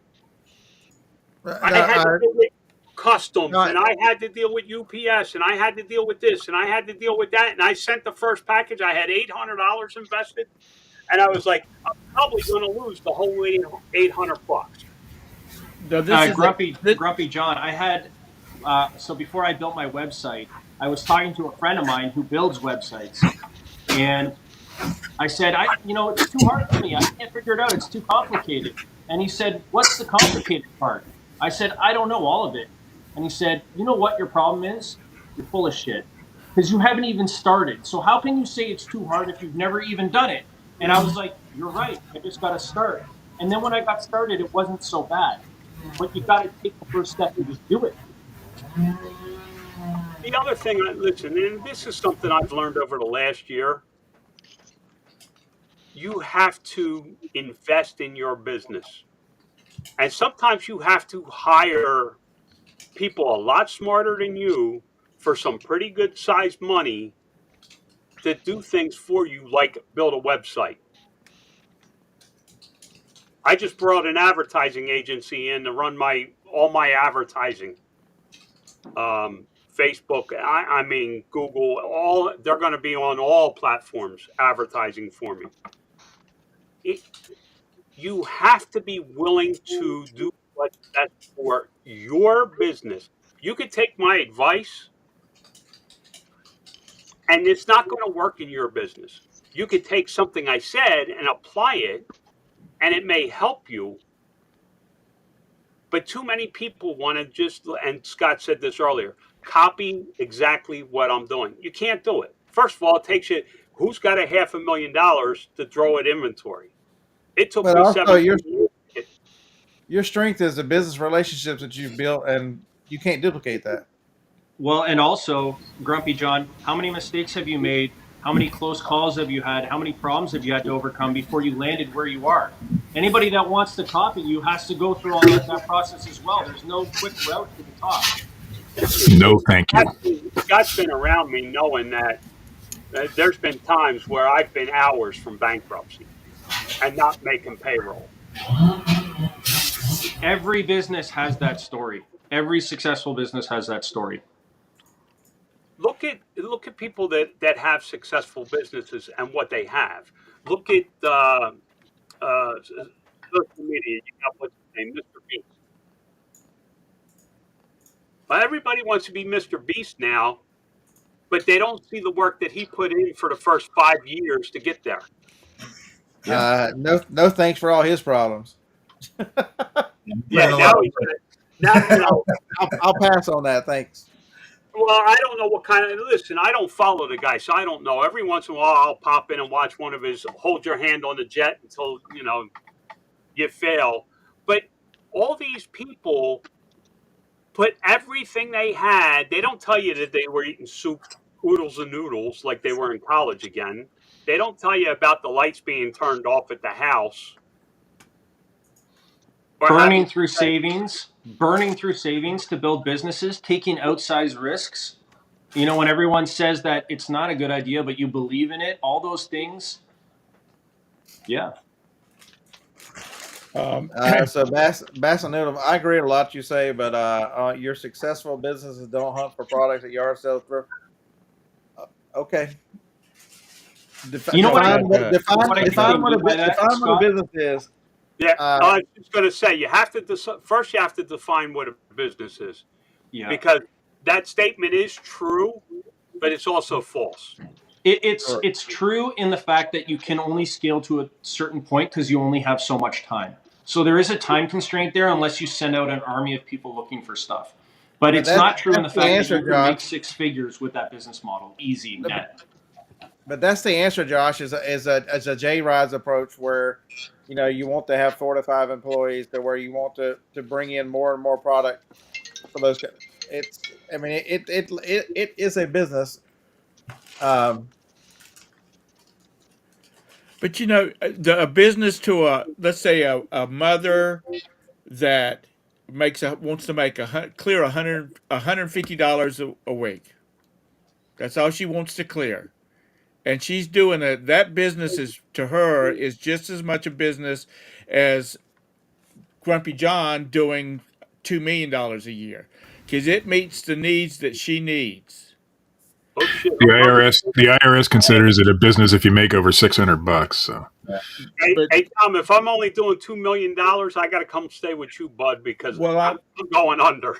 that was just a number. Back to the Canada thing, Amazon Canada. Roberta has a coworker that lives in Canada, over on the West Coast. It's just Anyway. It's a little country somewhere up there. Yeah, Oh, Ethel. up there. Yeah, she's just over there. Yeah. I Yeah, know she's her. over there in the West Coast. Yeah. She was having a baby, and Roberta was trying to get on Amazon to order some baby stuff, for a shower present, and she couldn't find anything. There was just literally nothing to shop from. Because there's no sellers, the supply up there. That's why John is because he just told you why. It's Todd laughed, but there's a small fraction of FBA sellers in Canada. It is a wide open market. Oh, it's massive. Well, my question to Grumpy is, why do you not create, since you're importing all this stuff? I'm assuming you're importing all this stuff. Why do you not create a Canada company so you can import directly into Canada? Does the tax structure on it get to be too much? I don't. First of all, I don't. Most of the product I sell in Canada right now is made in the U.S.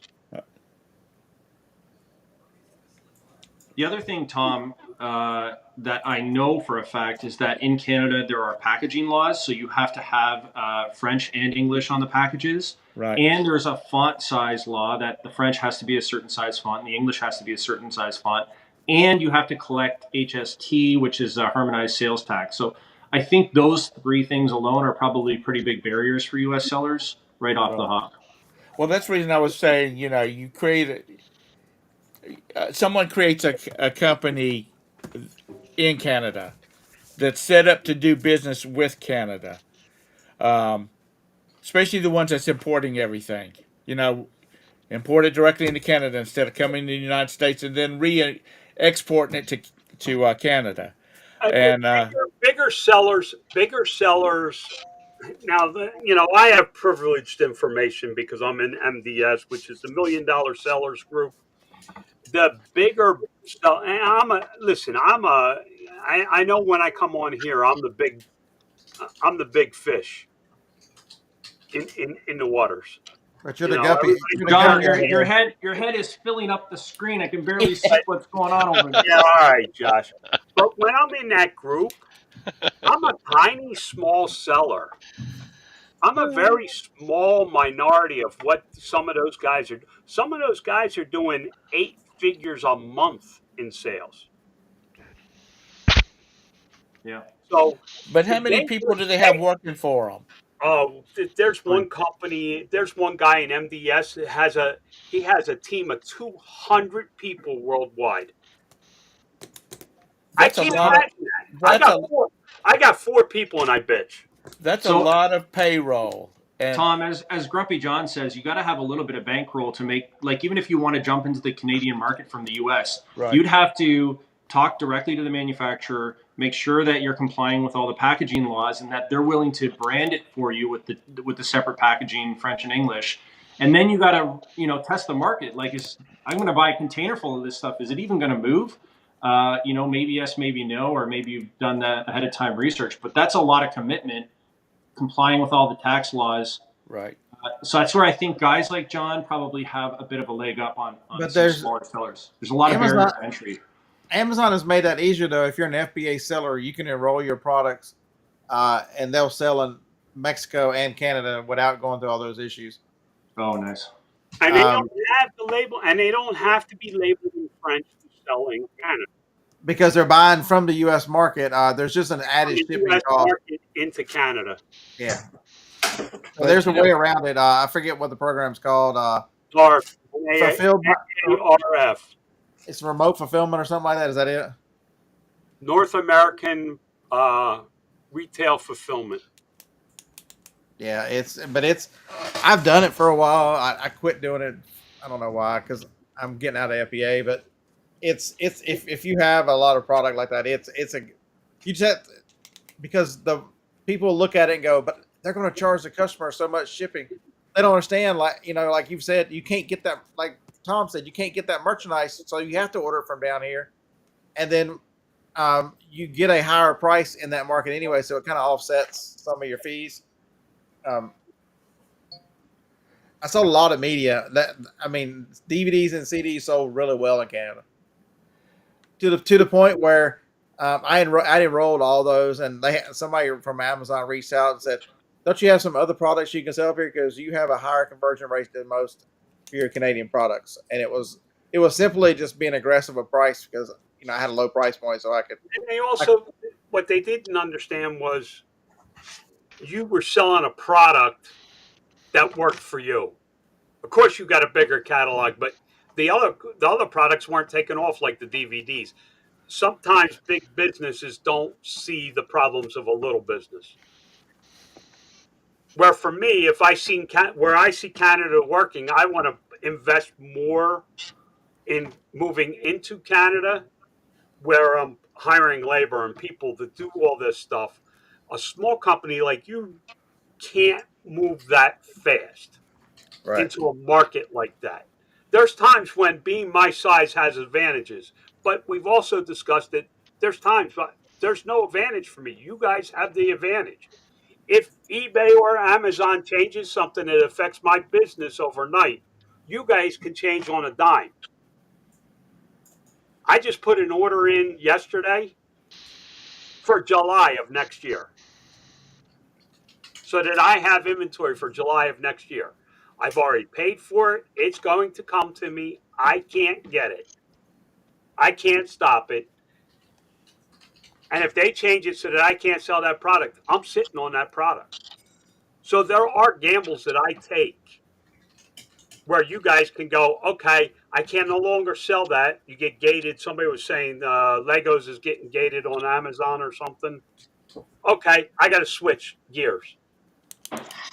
Yeah, and then there are people though that are taking those risks, but for them, $1,000 to them might be what $500,000 is to you, and that 1,000 is enough to break them. Yeah, I've seen that too. I understand. I do understand that, but I'm saying sometimes as a big business, Amazon comes to you and say, "Don't you have more product because you got a great conversion rate?" What they don't understand is you don't have the manpower behind you to do more.